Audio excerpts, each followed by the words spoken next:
నమస్తే, welcome to our channel. నేను సే హైదరాబాద్లో అయితే హైడ్రా ఏదైతే ఉందో, హైడ్రా కమిషన్ ఏదైతే ఉందో ఇప్పుడు అందరినీ భయపెట్టిస్తుంది. ఎవరైతే అక్రమంగా భూములు కబ్జా చేసి, అంటే అక్రమ భూముల్లో వాళ్ళ కట్టడాలు ఏవైతే కట్టారో ఇప్పుడు వాటిని కూల్చివేత పని అయితే స్టార్ట్ చేశారు హైడ్రా కమిషన్ రంగనాథ్ గారు. అయితే రంగనాథ్ గారు ఎప్పుడైతే హైడ్రా అది స్టార్ట్ చేశారో అప్పటి నుంచి అయితే ప్రముఖుల గుండెల్లో అయితే రైలు పళ్ళు పరిగెడుతున్నట్టే అనిపిస్తుంది. ఎందుకంటే మనం చూసాం నాగార్జున గారి కన్వెక్షన్ ఏదైతే ఉందో, తుమ్మిడికుంట చెరువులో మూడు ఎకరాలు ఏదైతే ఉందో అది కబ్జా చేసి కట్టారని చెప్పేసి, ఆక్రమించి కట్టారని చెప్పేసి ఈ 3 ఎకరాల్లో కట్టిన కట్టడాన్ని అయితే కూల్చివేయడం జరిగింది. మనం చూసాము. దాని మీద ఎన్నో చర్చలు జరిగాయి. కోర్టులో స్టే ఉంది అని చెప్పి నాగార్జున గారు చెప్పడం జరిగింది. దాని తర్వాత కూడా అనేక పరిణామాలు చోటు చేసుకున్నాయి. ఎట్టకేళ్ళకైతే కన్వెన్షన్ ని కూల్చేయడం మనం చూసాం. అయితే ఇప్పుడు అదే తరహాలో ఫాతిమా కాలేజ్ ఏదైతే ఉందో అక్బరుద్దీన్ ఓవైసీ గారిది, అంటే ఎంఐఎం పార్టీ ఎవరైతే ఉన్నారో అక్బరుద్దీన్ ఓవైసీ వాళ్ళ కాలేజ్ ఫాతిమా కాలేజ్ అయితే మనం చూస్తున్నట్టయితే చందాన్ గుట్టలో మనం ఇక్కడ చూడొచ్చు విజువల్స్. ఇది వచ్చేసి కాలేజ్ బిల్డింగ్ మనం చూడొచ్చు. 12 బిల్డింగ్లు, అంటే తన నోటితోనే చెప్పారు. అక్కడ చెరువు దగ్గర 12 బిల్డింగ్లు, తన కాలేజ్ సంబంధించిన 12 బిల్డింగ్లు అయితే ఉన్నాయి.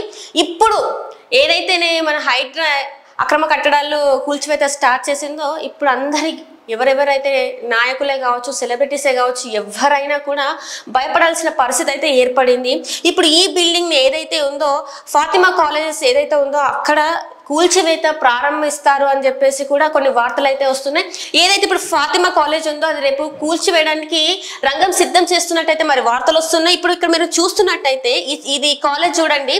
ఇక్కడ మనకి వీడియోలో కనిపిస్తున్నట్టు ఎఫ్టిఎల్ ఏదైతే ఎఫ్టిఎల్ ఏదైతే ఉందో దాన్ని లోపలనే కట్టేశారు. మనకి ఇది చూడొచ్చు మనం. కరకట్ట, అంటే కరకట్టే మనకు తెలుసు కదా ఎఫ్టిఎల్. దాని లోపలకే మొత్తం కాలేజ్ అంతా కూడా మనకి మిడిల్ ఆఫ్ ద చెరువులోనే ఉన్నట్టు అనిపిస్తుంది. సో అక్బరుద్దీన్ ఓవైసీ ఏమంటున్నారంటే, అక్కడ చాలా మంది పిల్లలు వాళ్ళు చదువుకుంటున్నారు, మేము వాళ్ళకి ఉచిత విద్యనైతే ఇస్తున్నాము. ఇప్పుడు వాళ్ళ పరిస్థితి ఏంటి? మమ్మల్ని కావాలంటే మీరు ఏమైనా చేసుకోండి. గతంలో కూడా నన్ను కాల్చారు, కత్తులతో పొడిచారు. ఇప్పుడు కూడా కావాలి అంటే మీరు కత్తులతో పొడవండి, నన్ను కాల్చండి, కానీ మా బిల్డింగ్స్ ని మాత్రం కూల్చొద్దు అని చెప్పేసి అయితే తను అడగడం జరుగుతుంది. ఇప్పుడు ఆ పేద విద్యార్థుల పరిస్థితి ఏంటి? ఒకవేళ మీరు ఆ కట్టడాల్ని కూల్చేస్తే, అంటే కాలేజెస్ ని కూల్చేస్తే, ఏదైతే ఫాతిమా కాలేజ్ ఉందో దాన్ని కూల్చేస్తే మా పరిస్థితి ఏంటి, అంటే అక్కడ పిల్లల పరిస్థితి ఏంటి అని చెప్పేసి అయితే తను అడగడం జరుగుతుంది. అండ్ అలాగే ఇప్పుడు చూస్తున్నట్టయితే ఆల్రెడీ ఎంఐఎం పార్టీకి చెందిన ఒక ఎమ్మెల్యే బిల్డింగ్ ని కూడా, ఎమ్మెల్సీ బిల్డింగ్ ని కూడా కూల్చివేశారు. సో ఇప్పుడు అందరి గుండెల్లో అయితే రైలు పరిగెడుతున్నాయి. అండ్ ఇప్పుడు మనం చూస్తున్నట్టయితే ఈ బిల్డింగ్ ఏదైతే ఉందో, ఫాతిమా కాలేజ్ బిల్డింగ్ ఉందో, దానికైతే అంటే ఇప్పుడు వస్తున్న వార్తల ప్రకారం రేపే దీనికి కూల్చివేసే అవకాశం ఉన్నట్టు కూడా మరి వార్తలు వస్తున్నాయి. ఇందులో ఎంతవరకు వాస్తవం ఉందనేది మనకి తెలియరావాల్సి ఉంది.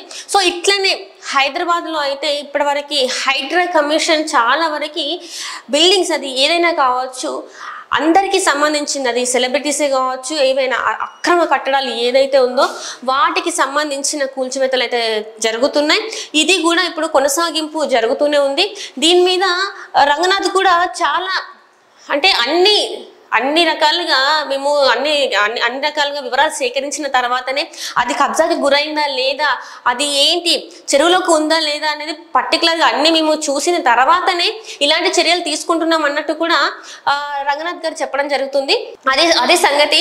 అయితే ఇప్పుడు చూస్తున్నట్టయితే సెలబ్రిటీ, అంటే హీరో మన అక్కినేని నాగార్జున, అంటే వాళ్ళ నాన్నగారు ఎంత పెద్ద స్టార్, నాగార్జున గారు కూడా ఎంత పెద్ద స్టార్, వీళ్ళు ఎంత పెద్ద సెలబ్రిటీ హోదా ఉన్నా కూడా వాళ్ళు ఎలాంటి అండ్ గతంలో చూసినట్టయితే కన్వెన్షన్ హాల్ కూల్చివేయడానికి అప్పటి ప్రభుత్వం సిద్ధమైనా కూడా ఎందుకు మరి అప్పుడు అయితే కూల్చివేయడానికి, అంటే వాళ్ళు ఒక గోడను కూడా కూల్చివేసినట్టు చెప్పారు, కానీ ఆ తర్వాత ఎలాంటి చర్యలు అయితే తీసుకోలేదు. కన్వెన్షన్ హాల్ అలానే ఉంది.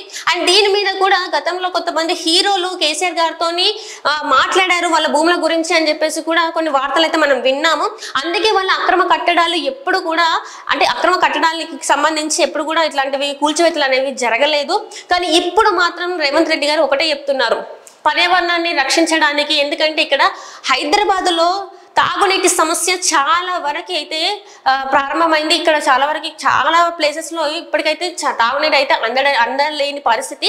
సో ఇక్కడ ఏవేవైతే చెరువులలో ముఖ్యంగా కుంటలు చెరువులు ఏవేవైతే ఉన్నాయో అవన్నిటిని కూడా చాలా మంది ఆక్రమించేశారు. ఆక్రమించేసి అక్కడ బిల్డింగ్లు పెద్ద పెద్ద బిల్డింగ్లు అయితే కట్టడం జరిగింది. ఇప్పుడు వాళ్ళ బిల్డింగ్స్ కూడా అది ఎవరైనా కావచ్చు, ఏ స్థాయిలో ఉన్న నాయకులైనా కావచ్చు. మన కేటీఆర్ది జన్వాడ ఫామ్ హౌస్ కూడా ఉంది. జన్వాడ ఫామ్ హౌస్ గురించి కూడా చెప్పడం జరిగింది. అయితే కేటీఆర్ గారు ఏమంటున్నారంటే అది నాది కాదు, నా ఫ్రెండ్ది. సో అందుకే ఒకవేళ ఆ జన్వాడ ఫామ్ హౌస్ కనుక తప్పుగా కట్టుంటే నేనే దగ్గరుండి కూల్చేస్తాను కూడా తను చెప్పడం జరిగింది. ఇట్లా చాలా మంది బీఆర్ఎస్ నేతలు ఉన్నాయి, చాలా మంది ఎంఐఎం నేతలు ఉన్నాయి. మరి ఏమవుతుంది? సో ఇక్కడ చూస్తున్నట్టయితే ఇప్పుడున్న ప్రభుత్వం కాంగ్రెస్ నేతల ప్రభుత్వం అంటే ఆ ప్రభుత్వం నేతలవి కూడా ఉన్నాయి. సో చాలా మంది మనం మొన్న చూస్తున్నట్టయితే హిమాయత్ సాగర్ ఏదైతే ఉందో అక్కడ కూడా కాంగ్రెస్ నేతకి సంబంధించిన ఫామ్ హౌస్లు ఉన్నాయని చెప్పేసి మనము చూసాము. రేవంత్ రెడ్డి గారిని చాలా మంది ప్రశ్నించారు, ఇది ఓన్లీ పక్క పార్టీ నేతల కూల్చివేతలేనా, లేకపోతే మీ ప్రభుత్వంలో ఉన్న నేతల అక్రమ కట్టడాలు కూడా కూల్చివేతనా అంటే రేవంత్ రెడ్డి గారు ఒకటే మాట చెప్పారు, అది ఎవరైనా నా పార్టీ లేకపోతే పక్క పార్టీ అని కాదు, ఇది రాష్ట్రానికి సంబంధించింది, హైదరాబాద్ సంబంధించింది. ఇక్కడ ఏదైతే ఉందో కట్టడాలు ఏవైతే అక్రమంగా కట్టారో అవన్నీ కూడా మన గతంలో చూసినట్టయితే మల్లారెడ్డికి సంబంధించిన బిల్డింగ్స్ కూడా ప్రభుత్వం వచ్చిన కొద్ది రోజుల్లోనే ఆయనకు సంబంధించిన బిల్డింగ్స్ ని కూడా కూల్చివేయడం మనం చూసాము.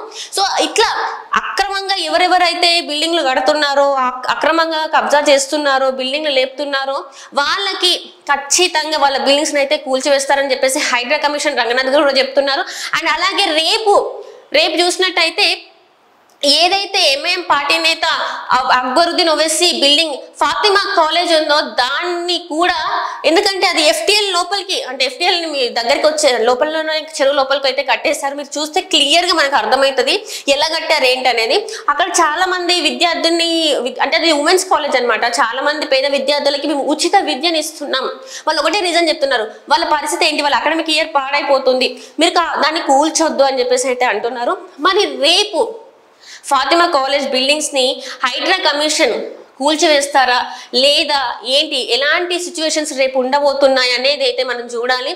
సో దీంతో పాటు ఇంకెంతమంది నేతల ఇల్లు అంటే అక్రమ కట్టడాల గురించి బయటకు వస్తుందో చూడాలంటే రోజుకు అంటే ఒక్కొక్కరి గురించి మనకి వాళ్ళకి సంబంధించిన అక్రమ కట్టడాల గురించి అయితే బయటకు వస్తుంది. ఒక్కొక్క నేతకి సంబంధించిన వాళ్ళ ఏదైతే ఎక్కడెక్కడ చెరువులలోనే కావచ్చు లేకపోతే రోడ్ని ఆక్రమించుకుంది కూడా మనం గతంలో చూసినట్టయితే జగన్ గారి లోటస్ పాయింట్ అది కూడా కూల్చివేయడం జరిగింది. ఇట్లా ప్రభుత్వం ఏర్పడిన తర్వాత మన హైదరాబాద్ లో ఏవేవైతే అక్రమ కట్టడాలు ఉన్నాయో వాటికి సంబంధించి అన్ని కూడా కూల్చివేస్తున్నారు. ఇది జస్ట్ మా పార్టీ వాళ్ళ పార్టీ అది వేరే అభిప్రాయం లేకుండా అందరికీ ఇది రాష్ట్రానికి సంబంధించింది, ప్రజలకు సంబంధించి ముఖ్యంగా తాగునీటి సమస్య ఏర్పడుతుంది, డ్రైనేజ్ సమస్య ఏర్పడుతుంది అని చెప్పేసి అయితే ముఖ్యమంత్రి రేవంత్ రెడ్డి గారు చెప్తున్నారు.